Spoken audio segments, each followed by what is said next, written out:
Bismillahirrahmanirrahim. Assalamualaikum warahmatullahi wabarakatuh. Alhamdulillahirabbil alamin wa bihi nasta'in wa ala umuri dunya waddin wassalatu wassalamu ala asrofil anbiya'i wal mursalin wa ala alihi wa sahbihi ajmain amma ba'du. Baik, perkenalkan nama saya Dedi Rizky Rahmawati dari Prodi PGSD. Saya di sini akan mempresentasikan MK Teknologi Informasi dan Komunikasi dengan judul Model Pembelajaran Kontekstual Berbasis TIK. Baik, yang pertama pembahasan yaitu media pembelajaran berbasis komputer. Yang kedua ada strategi pembelajaran dengan TIK, yaitu bisa disebut dengan teknologi informasi dan komunikasi. Baik, di sini ada gambar. Terus yang pertama, media pembelajaran berbasis komputer. Penjelasannya yaitu suatu media pembelajaran yang menyajikan materi dan soal uji kompetensi yang dapat digunakan oleh guru sebagai alat bantu mengajar dan siswa sebagai sumber belajar mandiri yang memerlukan komputer dalam mengoperasikannya, di mana sekarang banyak digunakan oleh kalangan anak-anak, remaja, dan orang dewasa. Pada saat ini, media berbasis komputer sangatlah dibutuhkan, apalagi dalam bidang pendidikan. Selain mudah digunakan, media ini juga dapat menghemat waktu. Next, penggunaan komputer sebagai media pembelajaran secara umum mengikuti proses instruksional sebagai berikut. Yang pertama, merencanakan, mengatur, dan mengorganisasikan, serta menjadwalkan pelajaran. Yang kedua, mengevaluasi siswa atau bisa disebut dengan tes. Yang ketiga, mengumpulkan data mengenai siswa. Yang keempat, melakukan analisis statistik mengenai data pembelajaran. Yang terakhir, membuat catatan perkembangan pembelajaran. Baik, di sini ada gambar-gambar contoh media yang berbasis komputer, yaitu ada Google Classroom, Zoom, Google Meet, PowerPoint, Word, dan sebagainya. Contohnya ada di atas. Di situ dicontohkan yaitu ada Google Classroom dengan Zoom yang sering biasa kita gunakan untuk kalangan yang sekarang ya, yang sudah kuliah atau yang anak SD bisa memakainya juga. Baik, di sini ada perangkat pembelajaran berbasis komputer. Perangkat yang dibutuhkan dalam membuat pembelajaran berbasis komputer adalah sebagai berikut. Yang pertama yaitu perangkat keras atau bisa disebut dengan hardware. Berbagai perangkat keras yang terdapat dalam komponen komputer sebagai monitor, CPU, CD-RW, dan lain-lain. Jika dalam sistemnya menggunakan hosting atau server, bisa menggunakan LAN, Local Area Network, dan WLAN, Wireless Local Area Network. Di situ ada gambar perangkat lunak software.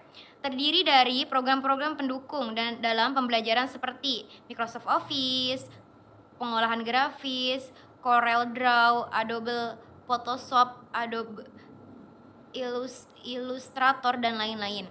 Pengolahan audio, Cool Edit Pro, Audio Edit, serta berbagai media player sebagai media pemutar dan pengolah video, Adobe Premiere, Video Editor, dan lain-lain. Animasi contohnya Macromedia, Flash, GIF, Adomator, 3D Max, dan lain-lain.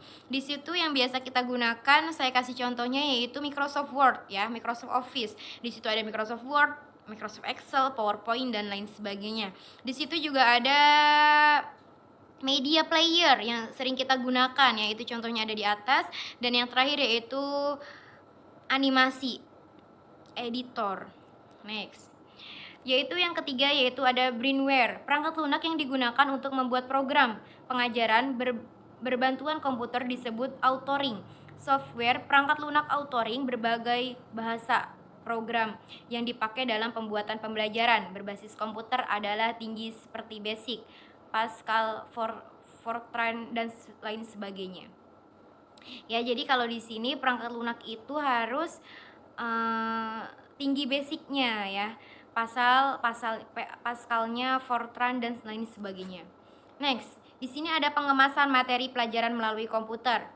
Komputer dapat mengemas materi pelajaran dalam berbagai format pengemasan. Ada 3 bentuk pengemasan materi pelajaran melalui komputer, yakni yang pertama, pengemasan sebagai komplement atau disebut tambahan. Materi pelajaran yang disajikan dalam komputer berfungsi untuk menambah wawasan dan pengetahuan siswa tentang topik tertentu, bukan sebagai bahan yang harus dipelajari, melainkan sebagai bahan pengayaan.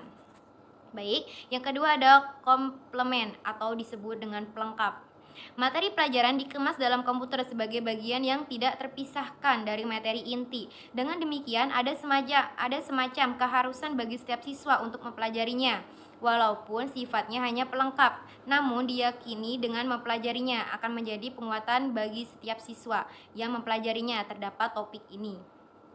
Yang terakhir ada substitusi atau pengganti. Pengemasan materi pelajaran dalam komputer disajikan untuk pembelajaran mandiri. Dalam konteks ini, komputer digunakan sebagai sumber belajar yang dapat dipelajari kapan di mana saja, seperti pembelajaran melalui CD interaktif. Baik, di situ ada fungsi komponen dalam kegiatan pembelajaran. Baik, di sini ada media komputer dalam kegiatan pembelajaran mempunyai 3 fungsi, diantaranya fungsi kognitif. Di situ dijelaskan komputer dapat mengajarkan konsep-konsep aturan, prinsip, langkah-langkah, proses, dan kalkulasi yang kompleks. Komputer juga dapat menjelaskan konsep tersebut dengan sederhana dengan menggabungkan visual dan audio yang dianimasikan, sehingga cocok untuk kegiatan pembelajaran mandiri. Seperti pembuatan audio ya untuk anak SD agar dia cepat nangkep, jadi dia memakai visual dan audio gitu. Jadi matanya dia melihat, terus pendengarannya dia harus berjalan juga. Terus next, di sini ada fungsi afektif. Bila program didesain secara tepat dengan memberikan potongan klip, suara atau video yang isinya menggugah perasaan pembelajaran, sikap efektif pun dapat dilakukan menggunakan media komputer. Terus di situ yang ketiga ada fungsi psikomotor. Dengan bentuk pembelajaran yang dikemas dalam bentuk game, simulasi sangat bagus digunakan untuk menciptakan kondisi dunia kerja. Beberapa contoh program antara lain simulasi huruf hijaiyah. Baik, next. Di sini ada implementasi media komputer dalam pembelajaran. Nah, di sini apa saja sih kegunaan komputer berbasis komputer dalam pembelajaran? Di sini bisa dipakai juga biasanya presentasi ya. Biasanya menggunakan PowerPoint. Kelebihan penggunaan perangkat lunak seperti Microsoft PowerPoint adalah menggabungkan semua unsur media seperti teks, video, animasi, image, grafik, dan sound di dalam presentasi PowerPoint sehingga dapat dibuat semenarik mungkin. Jadi di sini seperti yang kita pakai biasanya kita memakai PowerPoint ya. Di situ kesimpulan-kesimpulan saja, gambaran. Jadi kita bisa melihat gambaran, oh seperti ini nih, oh seperti itu tuh. Jadi kita bisa menganimasikan, bisa melihat dalam bentuk PowerPoint tersebut agar kita berimajinasi gitu. Terus di situ CD multimedia interaktif. Sifat media ini selain interaktif juga bersifat multimedia. Terdapat unsur-unsur media secara lengkap, yaitu meliputi sound, animasi, video, teks, dan grafik. Contohnya seperti tadi yang ada di PowerPoint. Tapi bedanya ini CD multimedia. Jadi di sini ada soundnya, animasi, video, teks, dan grafik di situ udah ada lengkap di dalamnya. Yaitu ada gambarnya di situ, ada CD, terus juga ada kameranya juga, recordingnya juga di situ. Itu termasuk CD multimedia interaktif. Next, terus di situ ada video pembelajaran yang biasa kita gunakan juga. Guru-guru SD juga sering menggunakan video pembelajaran ya, agar si anak itu lebih aktif, si anak itu lebih mudah menangkap. Di sini ada penjelasannya. Video ini bersifat interaktif, tutorial, membimbing siswa untuk memahami sebuah materi melalui visualisasi, ya, visual yaitu penglihatan. Siswa juga dapat secara interaktif mengikuti kegiatan praktek sesuai yang diajarkan dalam video. Jadi si anak itu bisa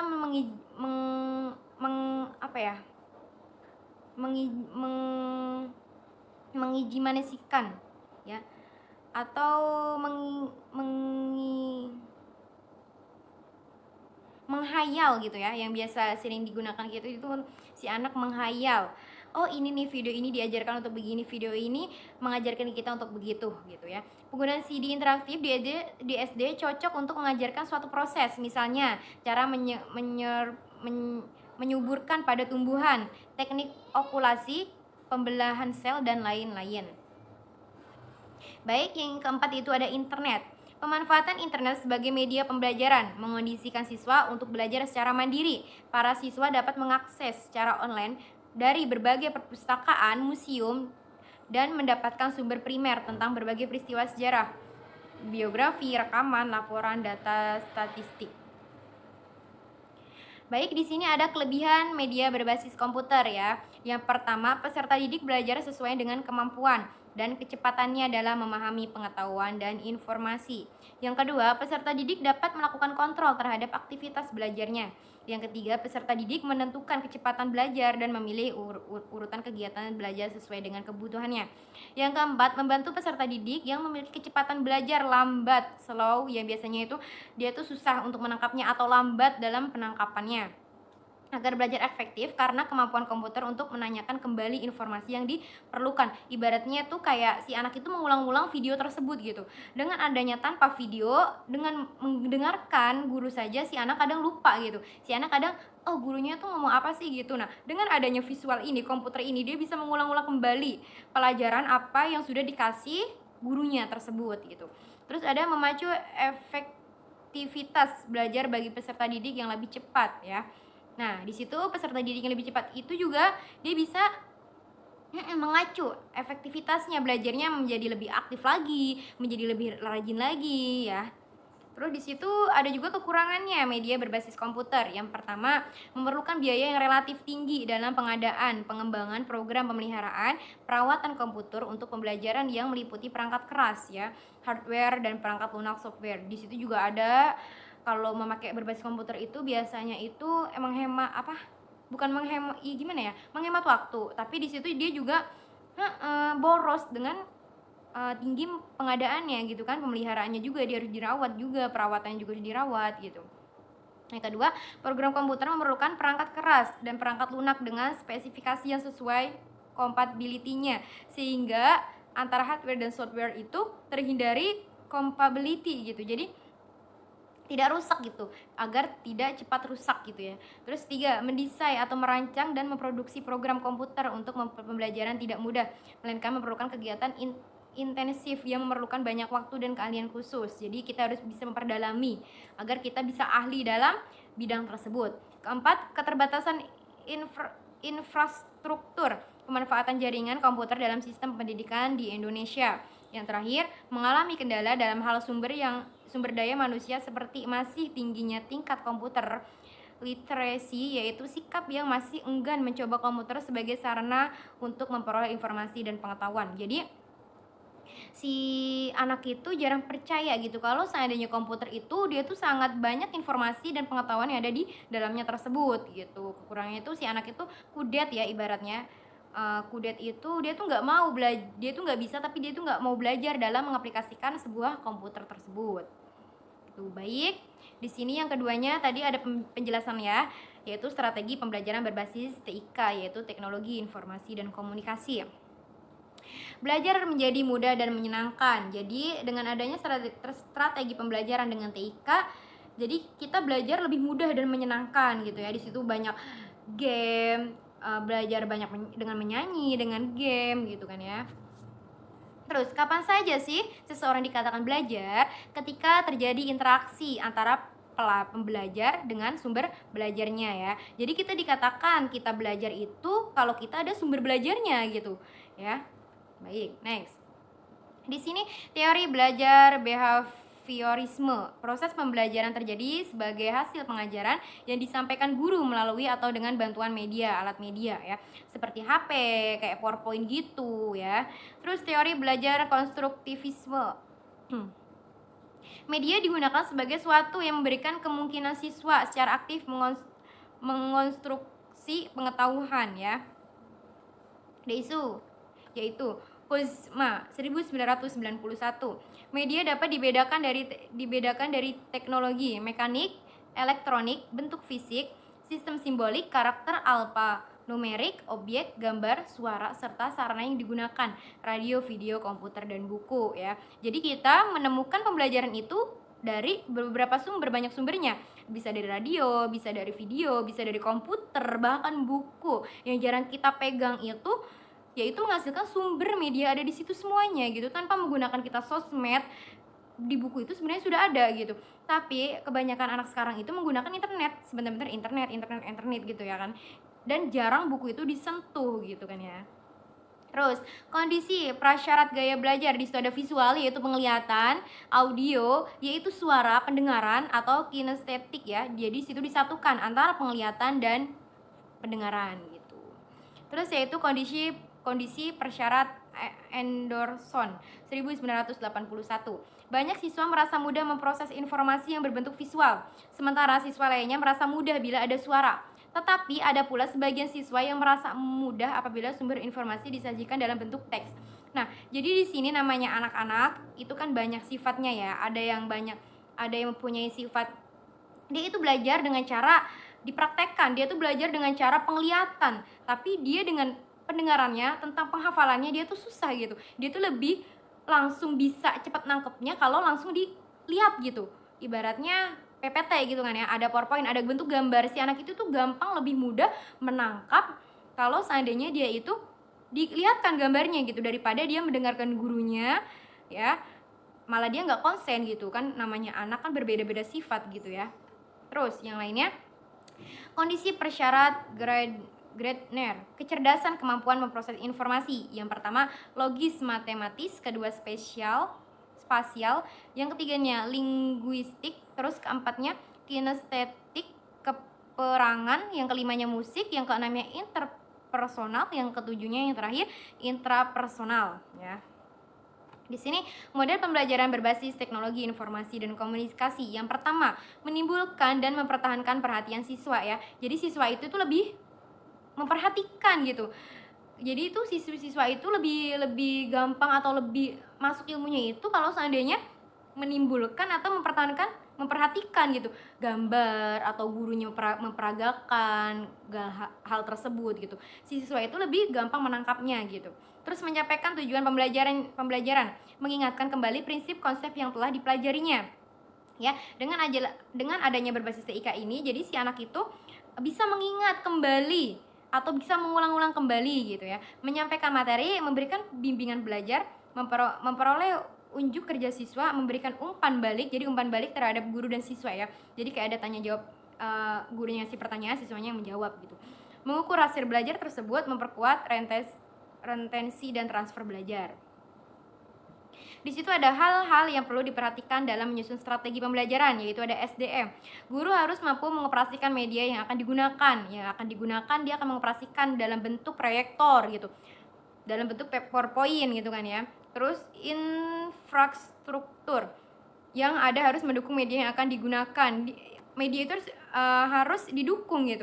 Kalau seandainya dia ingin menggunakan proyektor, jadi di situ harus ada komputernya, terus bahan ajarnya yang akan dikasihkan ke siswanya di situ harus ada gitu. Terus di situ juga ada kebijakan, harus ada kebijakan yang mendukung pemanfaatan media yang akan digunakan ya. Next, strategi pembelajaran meliputi ada persiapan, mencakup analisis kurikulum, analisis kebutuhan maupun desain. Yang kedua, pembelajaran. Metode yang digunakan secara umum adalah klasikal, kelompok, individual. Yang terakhir yaitu evaluasi. Diperlukan untuk mengetahui apakah strategi yang digunakan cocok atau tidak. Jadinya habis kita ngasih pembelajaran berbasis TIK ini, si anak itu cocok gak sih kita kasih dengan cara model begini?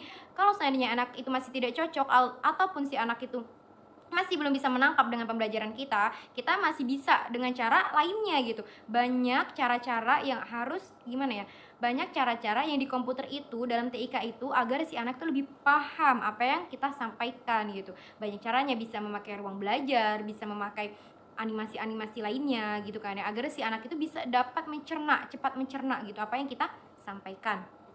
Baik, di situ ada metode klasikal ya, yaitu penggunaan media komputer dengan sebuah media tayang lebar ya, bisa disebut dengan tadi proyektor ya. Di situ kebutuhannya ya atau peralatannya 1 unit komputer plus multimedia proyektor, LCD proyektor, atau 1 unit komputer plus televisi ya. Terus yang keduanya itu metode kelompok. Jadi metode kelompok ini dapat diterapkan pada kelas dengan sejumlah kecil komputer. Jadinya kalau seandainya komputernya itu sedikit, kita bisa membuat kelompok gitu ya. Seandainya komputernya itu cuma ada 5, nah di siswanya itu ada 20. Nah kita bisa membagi satu komputer itu dengan 5 siswa gitu. sebuah komputer digunakan untuk beberapa siswa. Cara ini memungkinkan siswa untuk saling berdiskusi ya. Jadi si anak itu saling berdiskusi ya. Yang terakhir, metode individual atau mandiri. Metode individual yaitu satu orang siswa dengan sebuah komputer. Nah, metode ini dapat digunakan untuk sekolah yang memiliki banyak komputer atau laboratorium. Siswa juga dapat mengopi software untuk digunakan di rumah sebagai bahan remedial. Siswa dapat menggunakan media internet di luar jam sekolah untuk menerima kirim tugas mencari bahan dari luar sekolah. Jadi di sini metode individual ini jadi si anak itu diajarkan mandiri gitu. Di sekolah dia sudah diajarkan oh caranya begini gitu.